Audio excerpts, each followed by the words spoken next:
जय जीशु।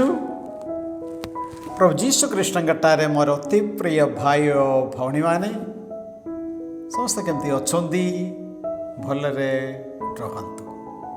जौहन समाचार अध्याय 1 पद संज्ञा 1। आद्यरे वाक्य थिले, वाक्य ईश्वर सहित थिले एवं सही वाक्य ईश्वर थिले। आसतु मोर भाई और भौणी माने से वाक्य आम वर्तमान शुणा। जय जीशु।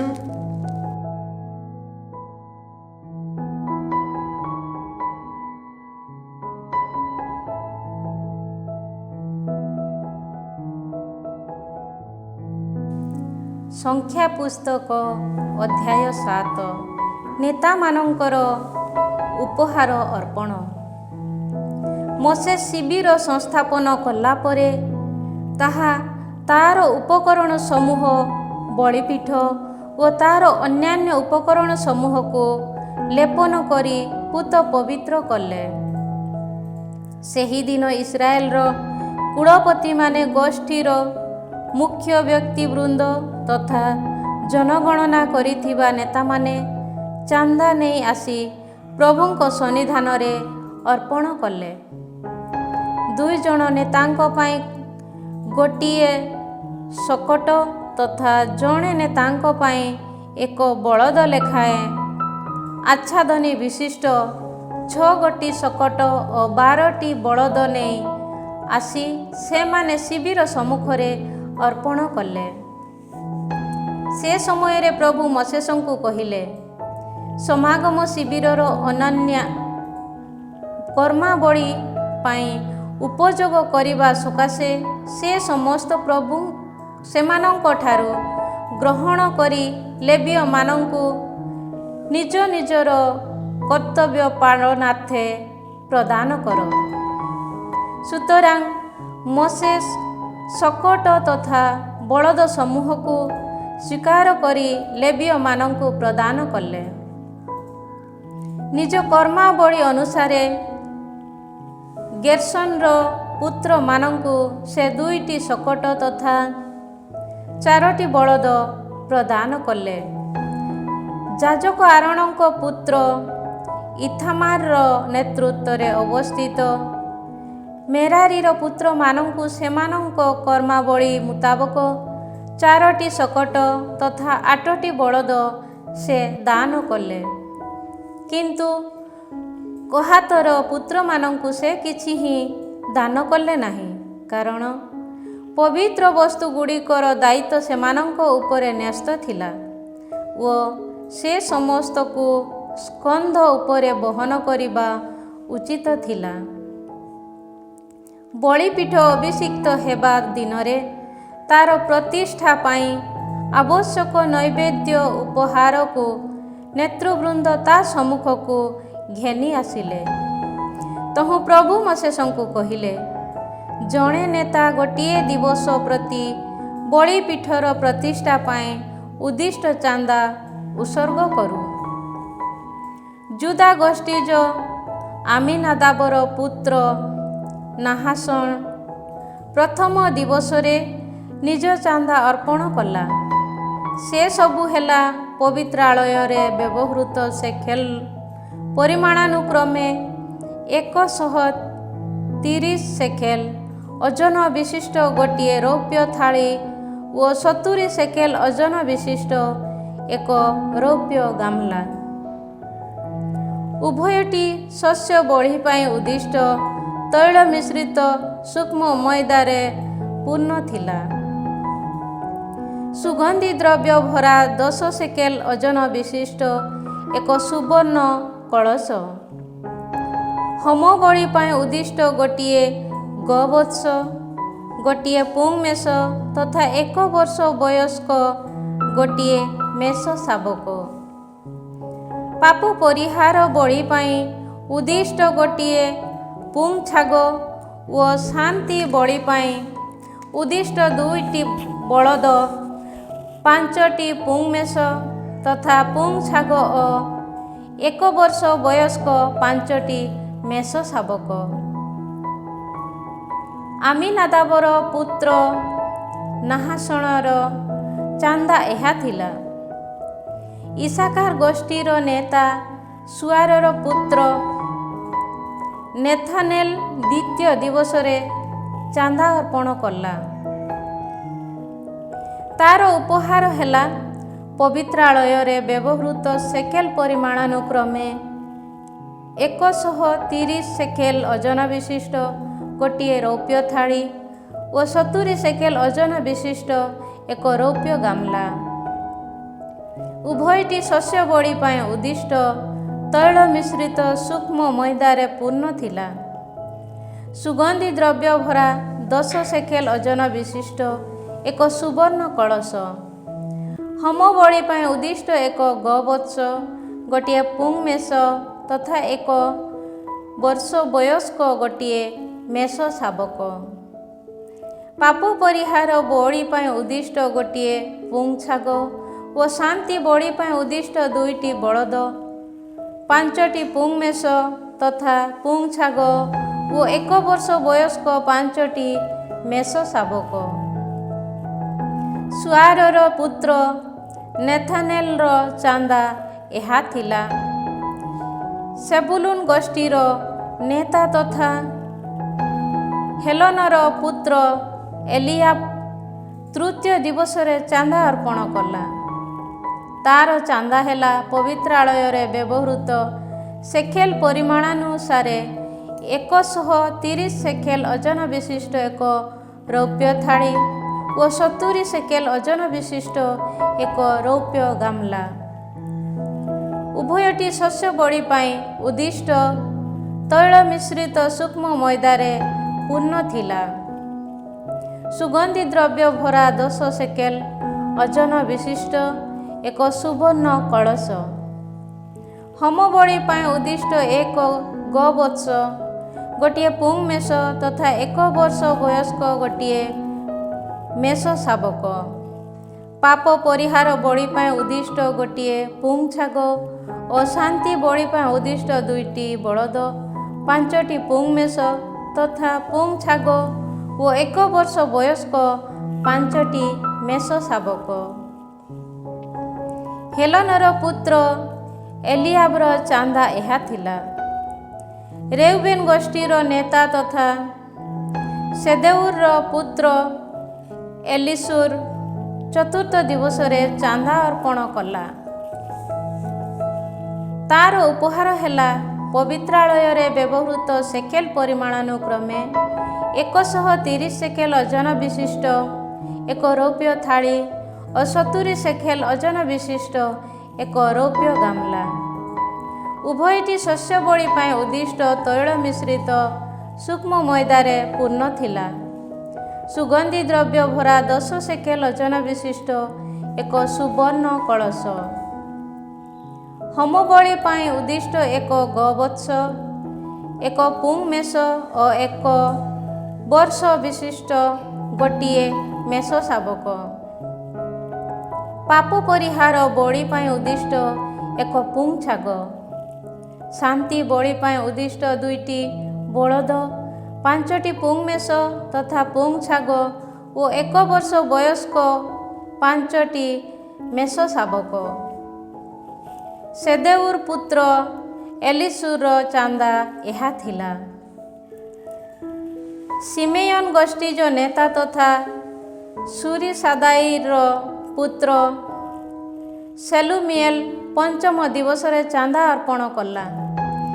ତାର ଉପହାର ହେଲା ପବିତ୍ରାଳୟରେ ବ୍ୟବହୃତ ସେକେଲ ପରିମାଣାନୁକ୍ରମେ 130 ସେକେଲ ଓଜନ ବିଶିଷ୍ଟ ଏକ ରୌପ୍ୟ ଥାଳି ଓ 70 ସେକେଲ ଓଜନ ବିଶିଷ୍ଟ ଏକ ରୌପ୍ୟ ଗାମଲା।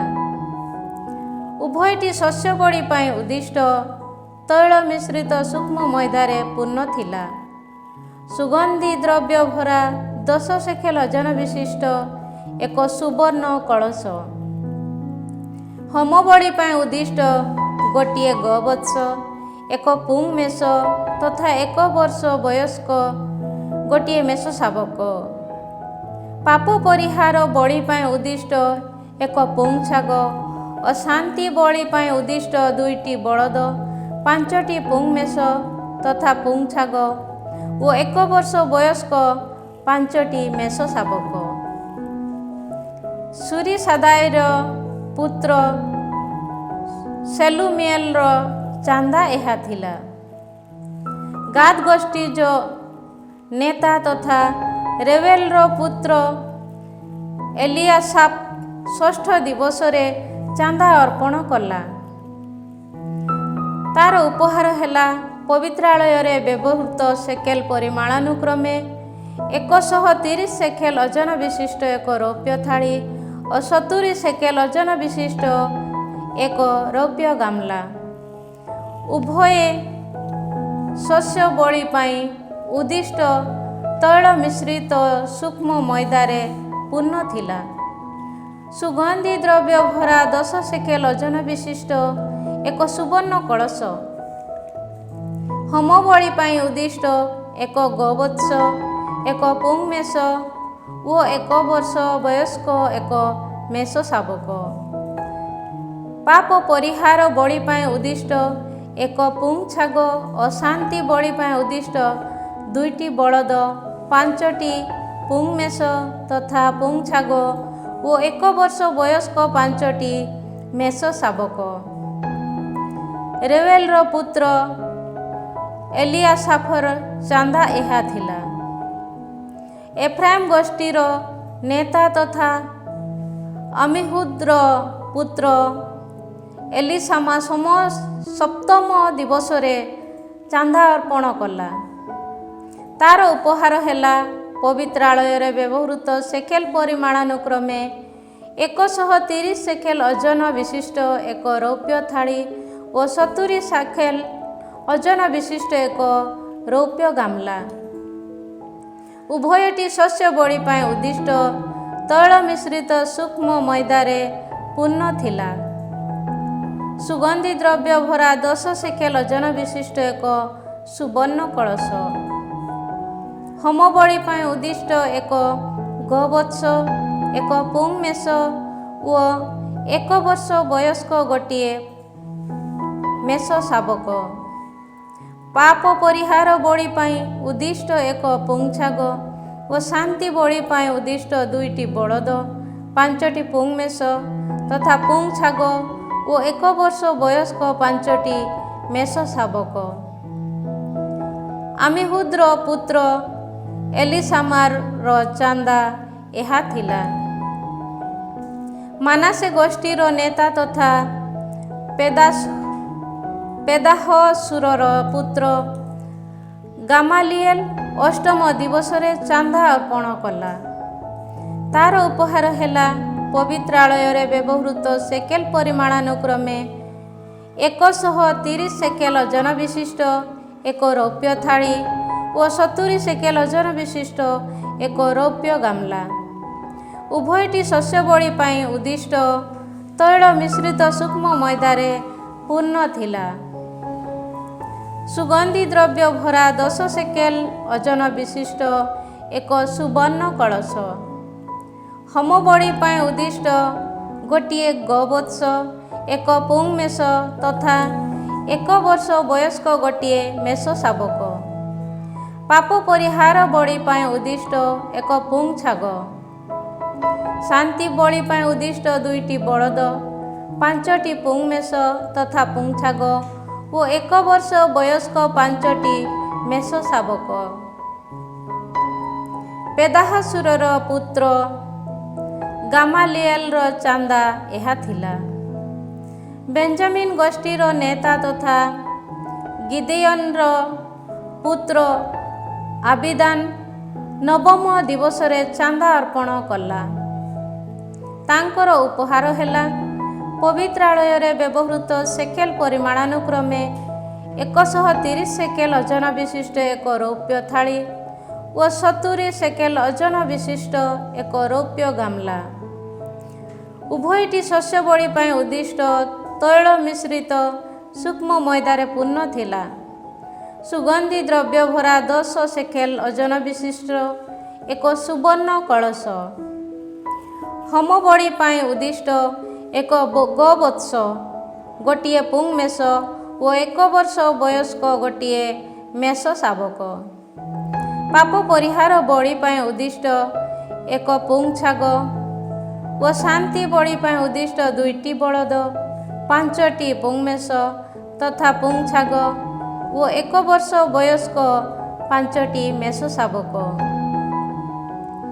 ଗିଦିଅନିର ପୁତ୍ର ଆବିଦାନର ଚାନ୍ଦା ଏହା ଥିଲା। ଦାନ ଗୋଷ୍ଠୀରେ ନେତା ତଥା ଆମିସାଦାଇର ପୁତ୍ର আহিଏସେର 10ମ ଦିବସରେ ଚାନ୍ଦା ଅର୍ପଣ କଲା। ତାହାର ଉପହାର ହେଲା ପବିତ୍ରାଳୟରେ ବ୍ୟବହୃତ ସେକେଲ ପରିମାଣାନୁକ୍ରମେ 130 ସେକେଲ ଓଜନ ବିଶିଷ୍ଟ ଏକ ରୌପ୍ୟ ଥାଳି ଓ 70 ସେକେଲ ଓଜନ ବିଶିଷ୍ଟ ଏକ ରୌପ୍ୟ ଗାମଲା। ଉଭୟଟି ଶସ୍ୟ ବଳି ପାଇଁ ଉଦ୍ଦିଷ୍ଟ ତୈଳ ମିଶ୍ରିତ ସୂକ୍ଷ୍ମ ମଇଦାରେ ପୂର୍ଣ୍ଣ ଥିଲା। ସୁଗନ୍ଧି ଦ୍ରବ୍ୟ ଭରା 10 ସେକେଲ ଓଜନ ବିଶିଷ୍ଟ ଏକ ସୁବର୍ଣ୍ଣ କଳସ। ହୋମ ବଳି ପାଇଁ ଉଦ୍ଦିଷ୍ଟ ଏକ ଗୋବତ୍ସ ଗୋଟିଏ ପୁଂ ମେଷ ତଥା 1 ବର୍ଷ ବୟସ୍କ ଗୋଟିଏ ମେଷ ଶାବକ। ପାପ ପରିହାର ବଳି ପାଇଁ ଉଦ୍ଦିଷ୍ଟ ଏକ ପୁଂ ଛାଗ ଓ ଶାନ୍ତି ବଳି ପାଇଁ ଉଦ୍ଦିଷ୍ଟ 2ଟି ବଳଦ, 5ଟି ପୁଂ ମେଷ ତଥା ପୁଂ ଛାଗ ଓ 1 ବର୍ଷ ବୟସ୍କ 5ଟି ମେଷ ଶାବକ। ଆମିସାଦାଇର ପୁତ୍ର আহিଏସେର ଚାନ୍ଦା ଏହା ଥିଲା। ଆସେର ଗୋଷ୍ଠୀର ନେତା ତଥା ଅଖ୍ରାନର ପୁତ୍ର ପାଗିଏଲ 11 ଦିବସରେ ଚାନ୍ଦା ଅର୍ପଣ କଲା। ତାର ଉପହାର ହେଲା ପବିତ୍ରାଳୟରେ ବ୍ୟବହୃତ ସେକେଲ ପରିମାଣାନୁକ୍ରମେ 130 ସେକେଲ ଓଜନ ବିଶିଷ୍ଟ ଏକ ରୌପ୍ୟ ଥାଳି ଓ 70 ସେକେଲ ଓଜନ ବିଶିଷ୍ଟ ଏକ ରୌପ୍ୟ ଗାମଲା। ଉଭୟଟି ଶସ୍ୟ ବଳି ପାଇଁ ଉଦ୍ଦିଷ୍ଟ ତୈଳ ମିଶ୍ରିତ ସୂକ୍ଷ୍ମ ମଇଦାରେ ପୂର୍ଣ୍ଣ ଥିଲା। ସୁଗନ୍ଧି ଦ୍ରବ୍ୟ ଭରା 10 ସେକେଲ ଓଜନ ବିଶିଷ୍ଟ ଏକ ସୁବର୍ଣ୍ଣ କଳସ। ହୋମ ବଳି ପାଇଁ ଉଦ୍ଦିଷ୍ଟ ଏକ ଗୋବତ୍ସ ଗୋଟିଏ ପୁଂ ମେଷ ତଥା 1 ବର୍ଷ ବୟସ୍କ ଗୋଟିଏ ମେଷ ଶାବକ।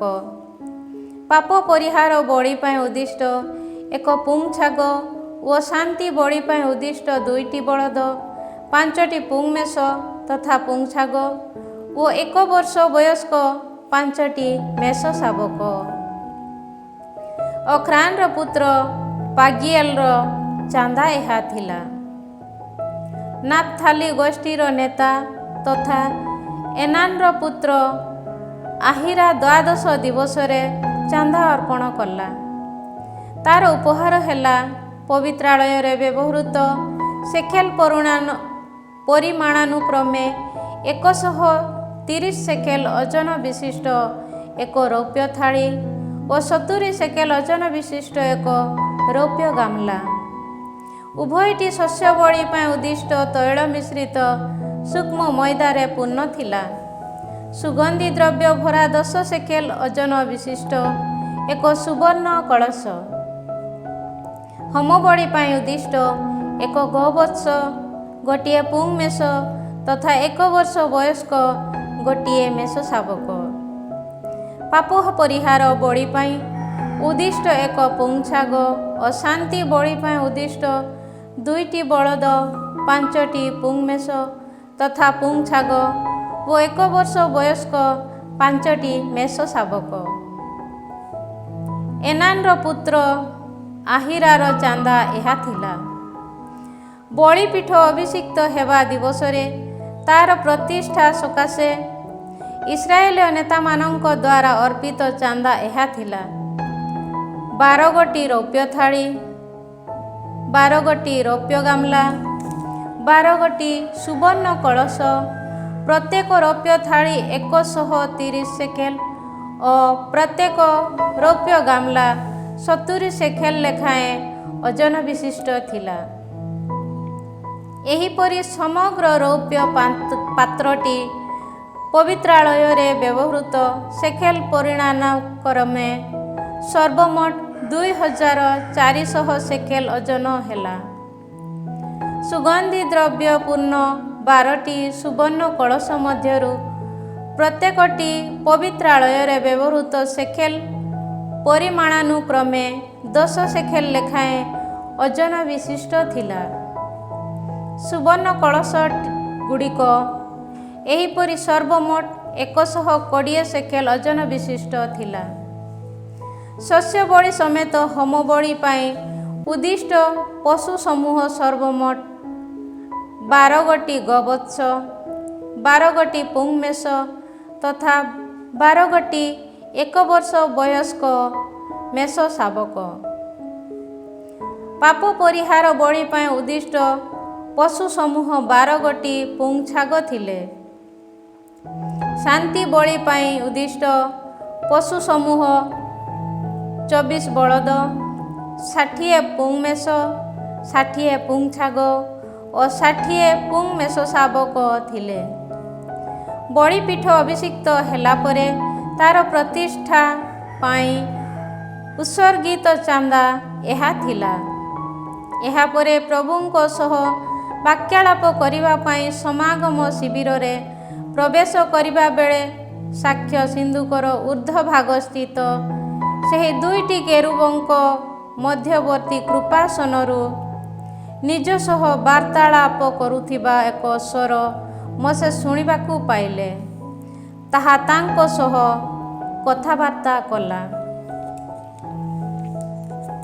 ଅଧ୍ୟାୟ 8 ଦୀପରୁଖାର ପ୍ରଦୀପ ସମୂହ। ପ୍ରଭୁ ମୋଶେସଙ୍କୁ କହିଲେ, ଆରୋନଙ୍କୁ ତୁମେ କୁହ ଯେ ଦୀପ ପ୍ରଜ୍ୱଳିତ ହେବା ସମୟରେ ଦୀପରୁଖା ସମୂହରେ ଯେପରି ଆଲୋକ ବିସ୍ତାରିତ ହୁଏ, ସେଥି ନିମନ୍ତେ ସେହି 7ଟି ପ୍ରଦୀପକୁ ସେ ପ୍ରଜ୍ୱଳନ କରିବ। ତହୁଁ ଆରୋନ ତାହା କଲେ। ମୋଶେସଙ୍କ ପ୍ରତି ପ୍ରଭୁଙ୍କ ଆଦେଶ ମୁତାବକ ଦୀପରୁଖାର ସମ୍ମୁଖ ଭାଗରେ ଆଲୋକ ପ୍ରସାରିତ ହେବା ଭଳି ସେ ଦୀପ ସମୂହକୁ ସଜାଇଲେ। ପଦନୀ ଠାରୁ ଊର୍ଦ୍ଧ୍ୱସ୍ଥ ଶାଖା ପର୍ଯ୍ୟନ୍ତ ପିଟା ସୁବର୍ଣ୍ଣରୁ ସେହି ଦୀପରୁଖା ନିର୍ମିତ ହୋଇଥିଲା। ମୋଶେସଙ୍କ ପ୍ରତି ପ୍ରଭୁଙ୍କ ଦ୍ୱାରା ପ୍ରଦର୍ଶିତ ପ୍ରତିରୂପ ମୁତାବକ ସେ ସେହି ଦୀପରୁଖା ନିର୍ମାଣ କରିଥିଲେ। ଏହାପରେ ପ୍ରଭୁ ମୋଶେସଙ୍କୁ କହିଲେ, ଲେବୀୟମାନଙ୍କୁ ଜନତା ମଧ୍ୟରୁ ପୃଥକ କରି ଶୁଦ୍ଧପୂତ କର। ତୁମେ ସେମାନଙ୍କୁ ଏହିପରି ଭାବରେ ଶୁଦ୍ଧପୂତ କରିବ, ସେମାନଙ୍କ ଉପରେ ପାପ ପରିହାର ଜଳ ସିଞ୍ଚନ କରିବ। ତତ୍ପରେ ସେମାନେ ସମଗ୍ର ଶରୀରରୁ କ୍ଷୌର କରି ଓ ନିଜ ବସ୍ତ୍ର ଧୌତ କରି ନିଜ ନିଜକୁ ଶୁଦ୍ଧପୂତ କରନ୍ତୁ।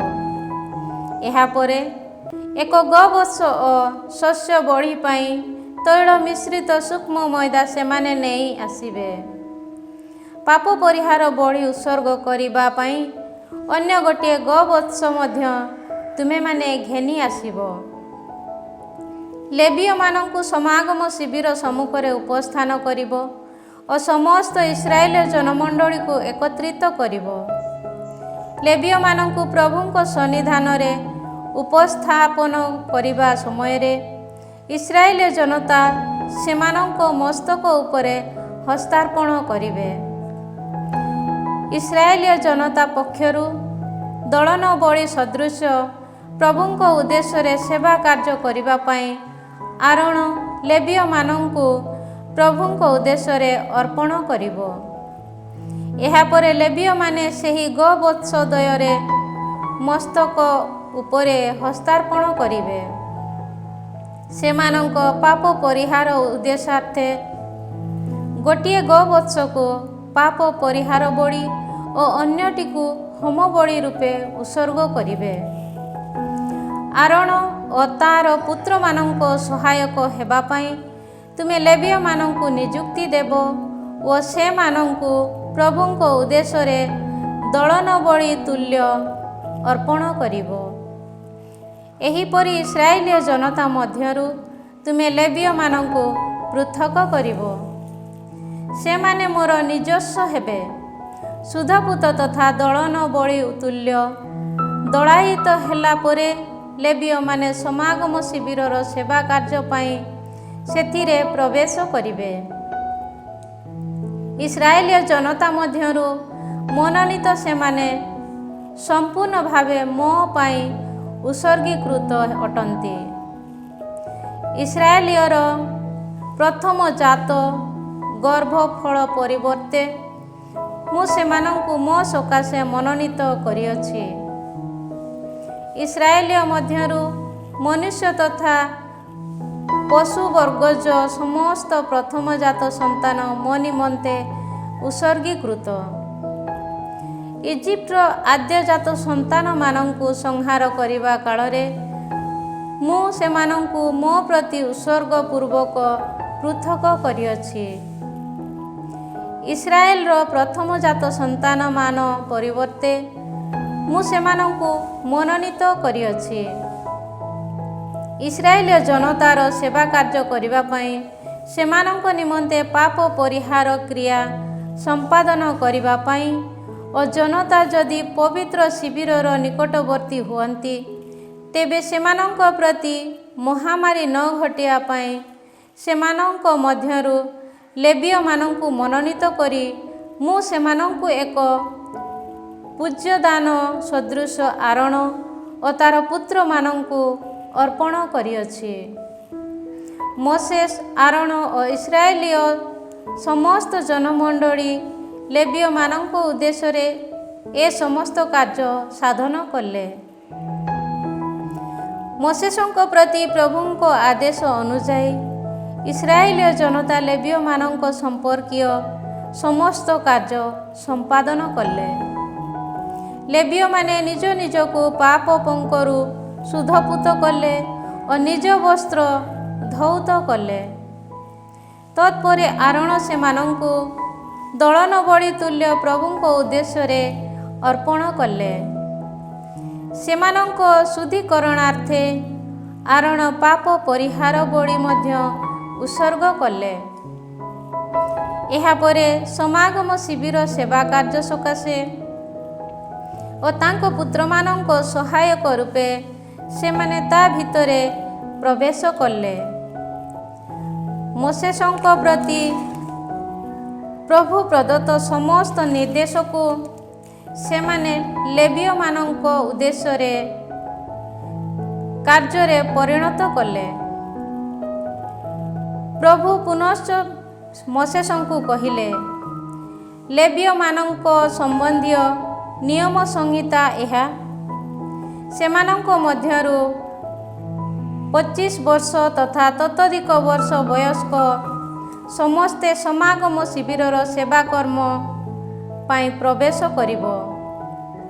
50 ବର୍ଷ ବୟସ୍କ ହେଲା ପରେ ସେମାନେ ସେହି ସେବାକର୍ମରୁ ନିବୃତ୍ତ ହୋଇ ଅଧିକ କିଛି କାର୍ଯ୍ୟ ପାଇଁ ସେବା କାର୍ଯ୍ୟ କରିବେ ନାହିଁ। କିନ୍ତୁ ସେମାନେ ସମାଗମ ଶିବିରରେ କର୍ମରତ ଥିବା ନିଜ ଭ୍ରାତାମାନଙ୍କ ସହାୟକ ହୋଇ ପାରନ୍ତି। ସେମାନେ ନିଜେ କିଛି କରିବା ଅନୁଚିତ। ନିଜ ନିଜର କର୍ମାବଳୀରେ ନିଯୁକ୍ତି ଦେବା କାଳରେ ତୁମେ ଲେବୀୟମାନଙ୍କ ସହିତ ଏ ସମସ୍ତ କାର୍ଯ୍ୟ ସାଧନ କରିବ। ଅଧ୍ୟାୟ 9 ପାସ୍କା ଉତ୍ସବ ପାଳନର ଦିବସ। ଇସ୍ରାଏଲୀୟ ଜନତା ଇଜିପ୍ଟରୁ ବହିର୍ଗତ ହେବାର ପରବର୍ତ୍ତୀ ଦ୍ୱିତୀୟ ବର୍ଷର ପ୍ରଥମ ମାସରେ ସିନାଇ ମରୁ ପ୍ରାନ୍ତରେ ପ୍ରଭୁ ମୋଶେସଙ୍କୁ କହିଲେ, ଇସ୍ରାଏଲୀୟ ଜନତା ନିର୍ଦ୍ଦିଷ୍ଟ କାଳରେ ପାସ୍କା ଉତ୍ସବ ପାଳନ କରନ୍ତୁ। ଏହି ମାସର ଚତୁର୍ଦ୍ଦଶ ଦିବସର ସନ୍ଧ୍ୟା ସମୟରେ ତା ସମ୍ପର୍କୀୟ ସମସ୍ତ ନିୟମ ତଥା ଅଧ୍ୟାଦେଶ ଅନୁଯାୟୀ ତୁମେ ପାସ୍କା ପର୍ବ ପାଳନ କରିବ। ସୁତରାଂ ମୋଶେସ୍ ପାସ୍କା ପର୍ବର ପାଳନ ପାଇଁ ଜନତାକୁ ନିର୍ଦ୍ଦେଶ ଦେଲେ। ତହୁଁ ସେମାନେ ପ୍ରଥମ ମାସର ଚତୁର୍ଦ୍ଦଶ ଦିବସର ସନ୍ଧ୍ୟା କାଳରେ ସିନାଇ ମରୁ ପ୍ରାନ୍ତରେ ପାସ୍କା ପର୍ବ ପାଳନ କଲେ। ମୋସେସଙ୍କ ପ୍ରତି ପ୍ରଭୁଙ୍କ ଆଦେଶାନୁଯାୟୀ ଇସ୍ରାଏଲୀୟ ସମସ୍ତ କାର୍ଯ୍ୟ ସାଧନ କଲେ। ଏପରି କେତେ ଜଣ ଥିଲେ ଯେ ଯେଉଁମାନେ ମୃତ ଦେହର ସ୍ପର୍ଶ ଯୋଗୁଁ ଅଶୁଦ୍ଧ ହୋଇ ପାସ୍କା ଉତ୍ସବର ପାଳନ ପାଇଁ ଅକ୍ଷମ ଥିଲେ। ସେମାନେ ମୋସେସ ଓ ଆରୋନଙ୍କ ସମୀପକୁ ଆସି କହିଲେ, ମୃତ ଶରୀରର ସ୍ପର୍ଶ ହେତୁ ଆମେ ଅଶୁଦ୍ଧ, କିନ୍ତୁ ଅନ୍ୟ ଇସ୍ରାଏଲୀୟ ଜନତାଙ୍କ ଗହଣରେ ନିର୍ଦ୍ଦିଷ୍ଟ ସମୟରେ ପ୍ରଭୁଙ୍କ ଉଦ୍ଦେଶ୍ୟରେ ନୈବେଦ୍ୟ ଉପହାର ଉତ୍ସର୍ଗ କରିବାରୁ ଆମେ କାହିଁକି ବା ବଞ୍ଚିତ ହେଲୁ? ମୋସେସ ସେମାନଙ୍କୁ କହିଲେ, ତୁମ ସମ୍ପର୍କରେ ମୋତେ ପ୍ରଭୁ ନିଜର ଅଭିମତ ବିଦିତ କରିବା ପର୍ଯ୍ୟନ୍ତ ଅପେକ୍ଷା କର।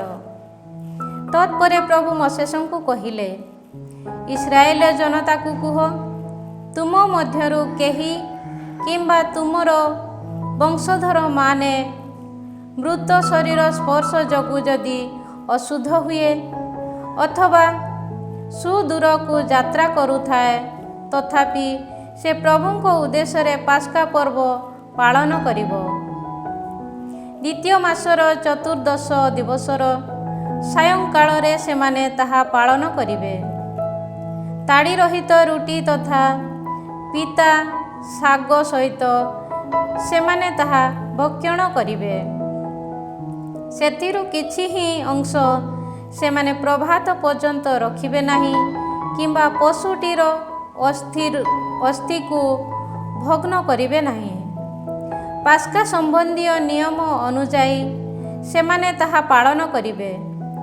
କିନ୍ତୁ କେହି ଯଦି ଅଶୁଦ୍ଧ ନଥାଇ କିମ୍ବା ପଥିକ ନ ହୋଇ ତାର ପାଳନରୁ ଯଦି ନିବୃତ୍ତ ହୁଏ, ତେବେ ନିର୍ଦ୍ଦିଷ୍ଟ କାଳରେ ପ୍ରଭୁଙ୍କ ଉଦ୍ଦେଶ୍ୟରେ ନୈବେଦ୍ୟ ଉପହାର ଉତ୍ସର୍ଗ ନ କରିବା ଯୋଗୁଁ ସେହି ବ୍ୟକ୍ତି ସ୍ୱଜନମାନଙ୍କ ମଧ୍ୟରୁ ବିଚ୍ଛେଦିତ ହେବ। ସେ ନିଜ ପାପ ଭାର ବହନ କରିବ। ତୁମ ମଧ୍ୟରେ ବାସ କରିଥିବା ବିଦେଶୀ ପ୍ରଭୁଙ୍କ ଉଦ୍ଦେଶ୍ୟରେ ପାସ୍କା ପର୍ବ ପାଳନ କରିବା ପାଇଁ ଇଚ୍ଛୁକ ହେଲେ ସେ ପାସ୍କା ସମ୍ବନ୍ଧୀୟ ନିୟମ ତଥା ଅଧ୍ୟାଦେଶ ଅନୁଯାୟୀ ତାହା ପାଳନ କରିବ। ବିଦେଶୀ ତଥା ସ୍ୱଦେଶୀ ଉଭୟଙ୍କ ପାଇଁ ଏକ ନିୟମ ସଂହିତା ରହିବ। ସାକ୍ଷ୍ୟ ଶିବିର ସଂସ୍ଥାପିତ ହୋଇଥିବା ଦିବସରେ ଖଣ୍ଡିଏ ମେଘ ତାଙ୍କୁ ଆବରଣ କଲା।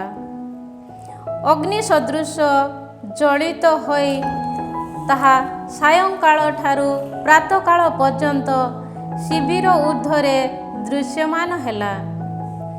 ସେହିପରି ତାହା ସର୍ବଦା ଦୃଶ୍ୟ ହେଲା।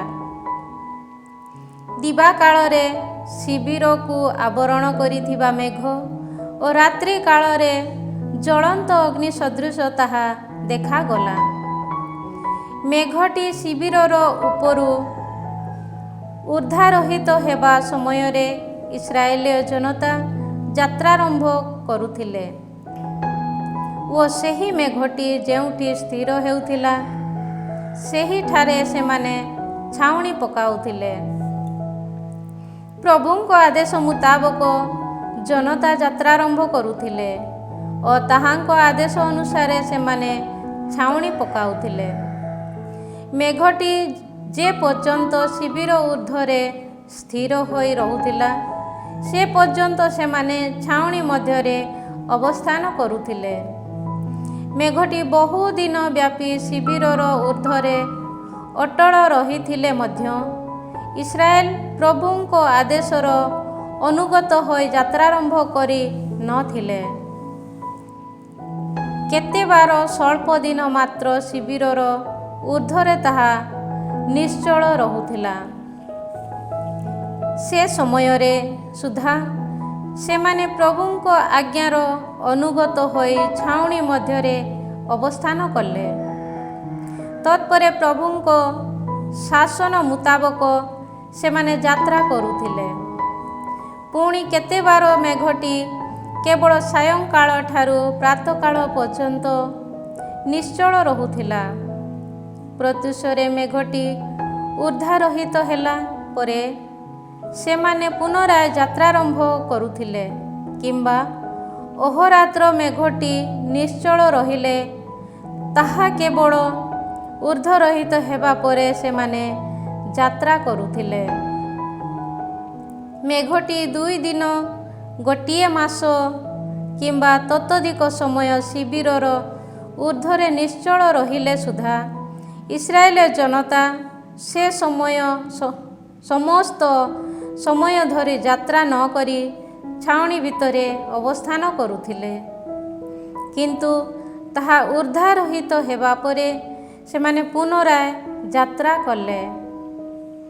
ପ୍ରଭୁଙ୍କ ଆଦେଶ ମୁତାବକ ସେମାନେ ଯାତ୍ରା କରୁଥିଲେ ଓ ଛାଉଣି ପକାଉଥିଲେ। ମୋଶେସଙ୍କ ପ୍ରତି ପ୍ରଭୁଙ୍କ ଆଦେଶ ଅନୁସାରେ ସେମାନେ ସମସ୍ତ କାର୍ଯ୍ୟ ସାଧନ କରୁଥିଲେ। ଅଧ୍ୟାୟ 10। ପ୍ରଭୁ ମୋଶେସଙ୍କୁ କହିଲେ, ପିଟା ରୌପ୍ୟରୁ 2ଟି ଭେରୀ ପ୍ରସ୍ତୁତ କରିବ। ଜନମଣ୍ଡଳୀକୁ ଏକତ୍ରିତ କରିବା ତଥା ଛାଉଣିରୁ ଯାତ୍ରାରମ୍ଭ କରିବା ସମୟରେ ତୁମେ ତାହା ବାଦନ କରିବ। ସେହି 2ଟି ଭେରୀ ଏକ ସମୟରେ ବାଦିତ ହେଉଥିବା ବେଳେ ସମଗ୍ର ଜନମଣ୍ଡଳୀ ସମାଗମ ଶିବିର କପାଟ ଦେଶରେ ତୁମ ପାଖକୁ ଆସିବେ। କିନ୍ତୁ ତନ୍ମଧ୍ୟରୁ ଗୋଟିଏ ଭେରୀ ବାଦିତ ହେଲେ କେବଳ ଇସ୍ରାଏଲ କୁଳପତି ନେତାମାନେ ତୁମ ପାଖରେ ସମବେତ ହେବେ। ଭେରୀ ଯେବେ ଏକ ଯୁଦ୍ଧ ଆହ୍ୱାନର ଧ୍ୱନି ଦେବ, ତେବେ ପୂର୍ବ ଦିଗସ୍ଥ ଛାଉଣିବାସୀ ବ୍ୟକ୍ତିଗଣ ପ୍ରସ୍ଥାନ କରିବେ।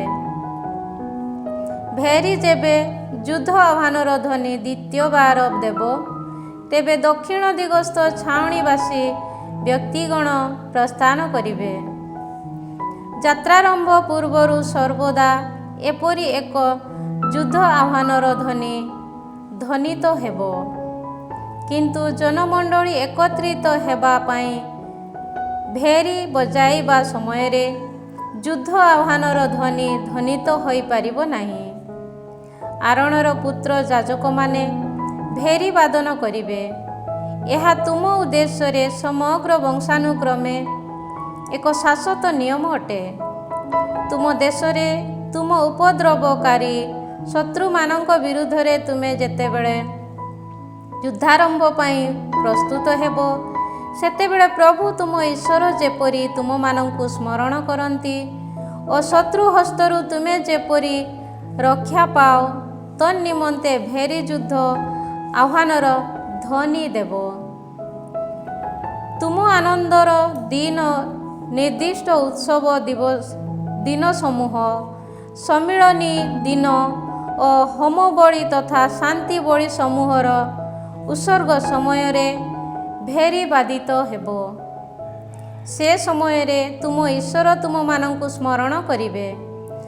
ମୁଁ ଅଟେ ପ୍ରଭୁ ତୁମ ଈଶ୍ୱର।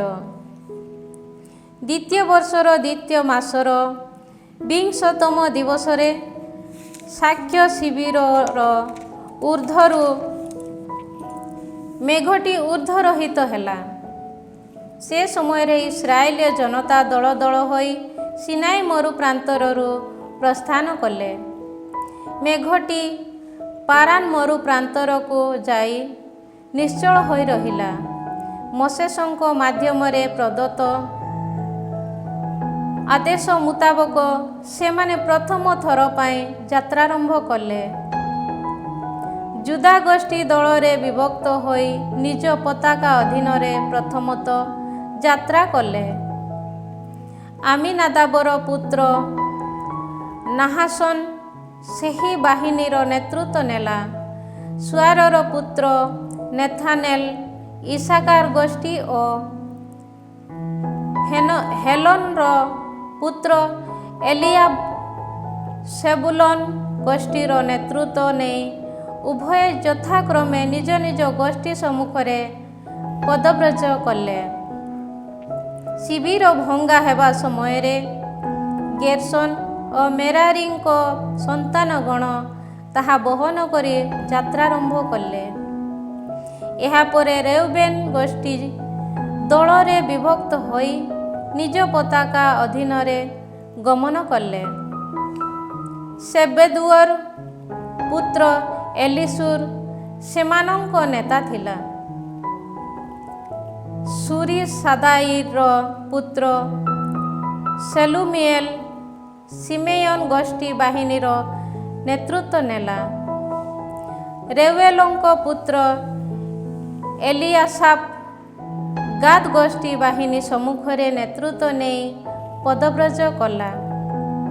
ତତ୍ପରେ ପବିତ୍ର ବସ୍ତୁ ସାମଗ୍ରୀ ବହନ କରି କହାତୀୟ କୂଳ ଯାତ୍ରାରମ୍ଭ କଲେ। ସେମାନଙ୍କ ଗମନ ପୂର୍ବରୁ ଶାକ୍ୟ ଶିବିର ସଂସ୍ଥାପିତ ହୋଇଥିଲା। ଏଫ୍ରାଇମ ଗୋଷ୍ଠୀ ଦଳରେ ବିଭକ୍ତ ହୋଇ ନିଜ ପତାକା ଅଧୀନରେ ଯାତ୍ରା କଲେ। ଆମିହୁଦର ପୁତ୍ର ଏଲିସାମା ସେମାନଙ୍କର ନେତା ଥିଲା। ପେଦାହସୁରର ପୁତ୍ର ଗାମାଲିଏଲ ମାନାସେ ଗୋଷ୍ଠୀର ନେତୃତ୍ୱ ନେଇ ଗମନ କଲେ। ଗିଦେୟନୀର ପୁତ୍ର ଆବିଦାନ ବେଞ୍ଜାମିନ ଗୋଷ୍ଠୀ ବାହିନୀର ନେତୃତ୍ୱ ନେଇ ଯାତ୍ରା କଲା। ତତ୍ପରେ ଦାନ ଗୋଷ୍ଠୀ ଦଳରେ ବିଭକ୍ତ ହୋଇ ନିଜ ପତାକା ଅଧୀନରେ ସମଗ୍ର ଛାଉଣି ସଂଘରେ ପଶ୍ଚାତବର୍ତ୍ତୀ ସଂଘ ସଦୃଶ ଯାତ୍ରାରମ୍ଭ କଲେ। ଆମିସାଦାଇର ପୁତ୍ର আহিଏସେର ସେହି ବାହିନୀ ସମ୍ମୁଖରେ ଗମନ କଲା। ଆସେର ଗୋଷ୍ଠୀ ବାହିନୀ ସମ୍ମୁଖରେ ଅଖ୍ରାନର ପୁତ୍ର ପାଗିଏଲ ଯାତ୍ରା କଲା। ଏନାନର ପୁତ୍ର আহিରା ନାପଥାଲି ଗୋଷ୍ଠୀ ବାହିନୀର ନେତୃତ୍ୱ ନେଇ ପଦବ୍ରଜ କଲା। ପଙ୍କ୍ତି ପଙ୍କ୍ତି ଭାବେ ଗମନ କଲାବେଳେ ଏପରି ଏକ କ୍ରମାନୁସାରେ ଇସ୍ରାଏଲ ଜନତା ଯାତ୍ରା କଲେ। ନିଜ ଶ୍ୱଶୁର ମିଦିଆନୀୟ ରେଉଏଲର ପୁତ୍ର ହବାବକୁ ମୋଶେସ କହିଲେ, ମୁଁ ତୁମମାନଙ୍କ ପ୍ରତି ପ୍ରଦାନ କରିବି ବୋଲି ପ୍ରଭୁ କହିଥିବା ଦେଶକୁ ଆମେ ଯାତ୍ରା କରୁଅଛୁ। ଆମ ସହ ଆସ ଓ ଆମେ ତୁମର ମଙ୍ଗଳ କରିବୁ। ଇସ୍ରାଏଲ ପ୍ରତି ପ୍ରଭୁ ସୁଖ ସୌଭାଗ୍ୟର ପ୍ରତିଜ୍ଞା କରିଛନ୍ତି। କିନ୍ତୁ ସେ ପ୍ରତ୍ୟୁତ୍ତର ଦେଲା, ମୁଁ ଯଦି ନାହିଁ, ମୁଁ ଯିବି ନାହିଁ। ମୋର ଦେଶ ତଥା ଆତ୍ମୀୟମାନଙ୍କ ପାଖକୁ ମୁଁ ଫେରିଯିବି। କିନ୍ତୁ ମୋଶେସ କହିଲେ, ଆମକୁ ତ୍ୟାଗ କରି ଯାଅ ନାହିଁ। ମୁଁ ଏହିପରି ଅନୁନୟ କରେ, କାରଣ ମରୁ ପ୍ରାନ୍ତରରେ କେଉଁଭଳି ଛାଉଣି ପକାଇବାକୁ ହେବ ତୁମେ ତାହା ଜାଣ ଓ ତୁମେ ଆମ ମାର୍ଗଦର୍ଶୀ ହେବ। ତୁମେ ଯଦି ଆମ ଗହଣରେ ଆସିବ, ତେବେ ଯେଉଁ ସୁଖ ସମୃଦ୍ଧି ପ୍ରଭୁ ଆମକୁ ପ୍ରଦାନ କରିବେ, ତୁମେ ମଧ୍ୟ ତାର ଅଂଶୀଦାର ହେବ। ତତ୍ପରେ ସେମାନେ ପ୍ରଭୁଙ୍କ ପର୍ବତ ସମୀପରୁ ଆରମ୍ଭ କରି 3 ଦିନ ଧରି ଯାତ୍ରା କଲେ। ସେମାନଙ୍କ ଉଦ୍ଦେଶ୍ୟରେ ଏକ ବିଶ୍ରାମସ୍ଥଳୀ ସନ୍ଧାନ କରି ପ୍ରଭୁଙ୍କ ବ୍ୟବସ୍ଥା ସିନ୍ଧୁକ ସେମାନଙ୍କ ସମ୍ମୁଖରେ 3 ଦିନ ଯାତ୍ରା କଲା। ସେମାନେ ଛାଉଣି ଭାଙ୍ଗି ଯାତ୍ରା କରିଥିବା ସମସ୍ତ କାଳରେ ପ୍ରଭୁଙ୍କ ମେଘ ଦିବାକାଳରେ ସେମାନଙ୍କ ଉପରେ ଅବସ୍ଥାନ କଲା। ଯେଉଁ ସମସ୍ତ ସମୟ ସିନ୍ଧୁକ ଯାତ୍ରାରମ୍ଭ କଲା, ସେତେବେଳେ ମୋଶେସ ଏହିପରି ପ୍ରାର୍ଥନା କଲେ, ହେ ପ୍ରଭୁ, ଉତ୍ଥିତ ହୁଅ, ତୁମ ଶତ୍ରୁବୃନ୍ଦ ବିକ୍ଷିପ୍ତ ହୁଅନ୍ତୁ। ତୁମର ସମସ୍ତ ବିଦେଶୀ ତୁମ ସନ୍ନିଧାନରୁ ପଳାୟନ କରନ୍ତୁ।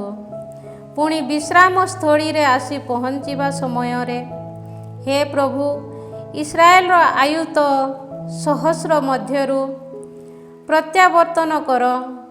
ଏହିପରି ମଧ୍ୟ ସେ ନିବେଦନ କରିଥିଲେ। ପ୍ରେଜ୍ ଦ ଲର୍ଡ, ପ୍ରେଜ୍ ଦ ଲର୍ଡ। ମାର୍କୋଙ୍କ ସୁସମାଚାର ଅଧ୍ୟାୟ 4 ପଦ ସଂଖ୍ୟା 4। ଯୀଶୁ ଉତ୍ତର ଦେଲେ, ଲେଖା ଅଛି, मनुष्य केवल रोटी रे बंचे नाही बरम ईश्वर मुख निसृत प्रत्येक बाणी रे बंचे। प्रार्थना करिवा प्रभु आंभ मान को वाक्य दियो। धन्यवाद जीसु तुम पवित्र वाक्य पाए जीवन वाक्य पाए आज आम तुमको धन्यवाद देउछु प्रभु। सर्वशक्तिमान परमेश्वर पिता और पुत्र एवं पवित्र आत्मा आपण मान आशीर्वाद करंतु। आमेन। समस्त जय जीसु।